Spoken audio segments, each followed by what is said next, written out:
আসসালামু আলাইকুম। আজকে আপনাদের সাথে যে ভিডিওটা শেয়ার করব তার জন্য আমরা যে কাপড়গুলো নিয়েছি তা হচ্ছে বডি হচ্ছে 12 inch by 14 inch 2 piece, border নিয়েছি 2 ইঞ্চি বাই 8 পিস এবং হাতার জন্য 5.5 ইঞ্চি বাই 7 ইঞ্চি 2 পিস এবং পাইপিংয়ের জন্য 2 ইঞ্চি আর প্যান্টের জন্য নিয়েছি 9 ইঞ্চি বাই 12 ইঞ্চি কাপড় এবং বর্ডারের জন্য নিয়েছি। এবার আমরা জামার কাপড়টি কাটবো। জামার এবং গলা হাতা এবং সব কিছুর মাপ আমি স্ক্রিনে দিয়ে দিয়েছি আপনাদের সুবিধার জন্য। এই ড্রেসটি আপনার 2 মাস থেকে 3 মাস বয়সী বাচ্চারা ইজিলি পরতে পারবে।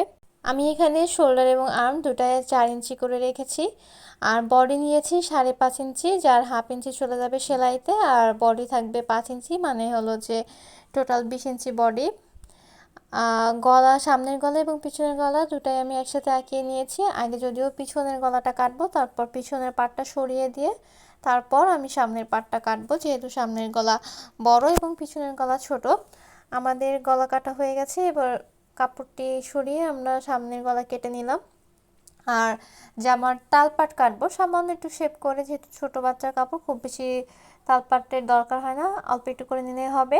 আমি সামনে থেকে 4 ইঞ্চি পরিমাণের এটা দাগ দিয়ে দেবো। এখানে আমি বোতাম ঘর বানাবো, তো তার জন্য আমি প্রথমে আঁকিয়ে নিয়েছি এবং এখানে বর্ডার দেওয়ার জন্য আমি এক টুকরো কাপড় নিয়েছি।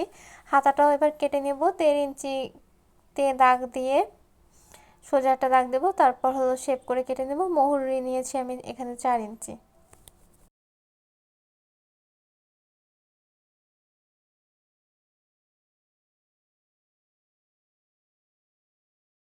আমরা এবার প্যান্ট কেটে নেব। প্যান্টের কাপড় এখানে 9 ইঞ্চি বাই 10 ইঞ্চি আছে। প্রথমে আমরা 2 ভাঁজ দিয়ে নিব। খোলা সাইড থেকে আমরা উপর থেকে 1 ইঞ্চি এবং লম্বায় 7 ইঞ্চিতে দাগ দিয়ে এখানে শেপ করে কেটে নিব। আর মুহুরি দিব আমরা 4 ইঞ্চি। বন্দের সাইড থেকে 4 ইঞ্চি মেপে দাগ দিব।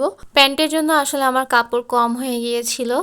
এখানে আমি যে 10 ইঞ্চি নিয়েছি সেটা যদি আরও বেশি হতো তাহলে কুচি অনেক বেশি হতো। বাটন ঘর করার জন্য যে ডাকটি দিয়েছিলাম সেই ডাকটির উপরে আমরা যে কাপড়টি বসাবো সেটা আগে আমরা একটু দুভাঁজ করে এভাবে আয়রন দিয়ে ভাঁজ করে নিয়েছি। এবার আমরা দাগ বরাবর কাটবো। এটা আসলে খুবই ইজি করা, দু একবার করলেই দেখবেন অনেক ইজি হয়ে গেছে।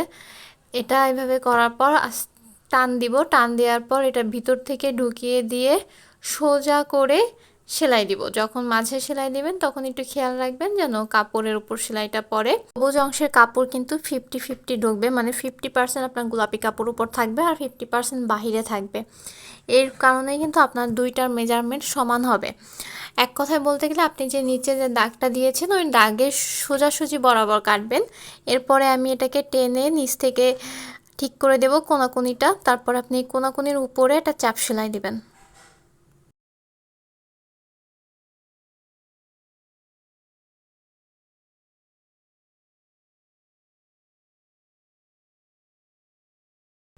আমাদের বোতামের ঘর হয়ে গেছে। আমরা এবার এর উপরে দুটো বোতাম লাগিয়ে নেব, যেটা আমি অফিস কেনেই করেছি।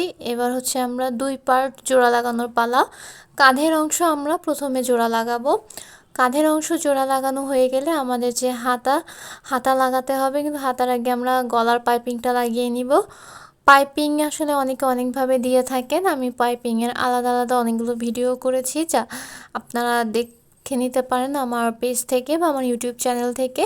আমি এখানে পাইপিংটা মূলত 2 ভাঁজ করে আগে সেলাই দিয়ে তারপর সদর সাইডে পাইপিংয়ের কাপড়টা রেখে সেলাই দিয়ে তারপর উল্টিয়ে সেলাই দিয়েছি। এটা অনেকে উল্টা সাইড থেকে করে থাকে, আবার অনেকে 2 পার্ট না দিয়ে 1 পার্ট করে থাকে। এটা অনেকভাবে করা যায়। আমাদের পাইপিং দেওয়া শেষ। এবার হচ্ছে আমাদের 2 সাইডে সেলাই করার পালা। আমরা নিচে একটু ফাঁকা রেখেছি ফতুয়া স্টাইলে করার জন্য। নিচে আমি পরে যে জায়গাটা ফাঁকা রেখেছিলাম সেটা ঘুরিয়ে সেলাই দিয়ে দিব। সেলাই দেওয়া কমপ্লিট হয়ে গেলে নিচের যে অংশটা থাকবে সেটা আমি একটু 1 ইঞ্চির মতো হাতার জন্য নিচে বর্ডারটা আমরা লাগিয়ে নিয়েছি। বর্ডারটা লাগিয়ে নেওয়ার পরে আমরা পাশ সেলাই করে আমরা হাতা সেলাই করব। হাতা সেলাই করার জন্য কিন্তু অবশ্যই সদর পাশটা ভিতরে ঢুকাতে হবে। এটা আমি আগে প্রায় ভুল করতাম। জামাটা প্রথমে উল্টা করে এরপর হাতাটা আমরা ভিতরে দিয়ে ঘুরিয়ে সেলাই দিব। আমাদের জামাটা কমপ্লিট। এবার আমাদের প্যান্টের পালা। প্যান্টের জন্য আমরা নিচে বর্ডারটা আগে সেলাই দেব। বর্ডারটা সেলাই দেওয়ার পরে আমরা সদর সাইডে দুইটা সদর সাইড এক করে সেলাই দিয়ে তারপর উল্টিয়ে সেলাই দেব। এখানে প্রায় 1 ইঞ্চির মতো বর্ডার হয়েছে।